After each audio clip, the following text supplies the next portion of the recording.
Thinkings, আপনার থিংসের বিষয়।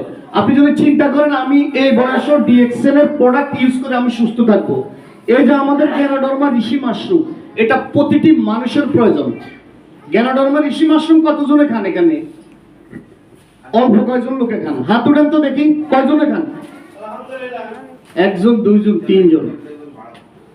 আচ্ছা, গ্যানোডার্মা ঋষি মাশরুম আপনি খাইলে আপনার শরীরের, আমি সংক্ষেপে বলি, এই যে ফরমালিন, প্রিজারভেটিভ, রাসায়নিক, টক্সিন যাই খাইছি ফল মূল মাছ মাংসের সাথে, এই গ্যানোডার্মা ঋষি মাশরুমের কাজ হলো বডিটাকে স্ক্যানিং করে ঘামের সাথে ইউরিনের সাথে এই কেমিক্যালগুলো বাইর করে বডিটাকে ইমব্যালেন্স থেকে ব্যালেন্সে নিয়ে আসে।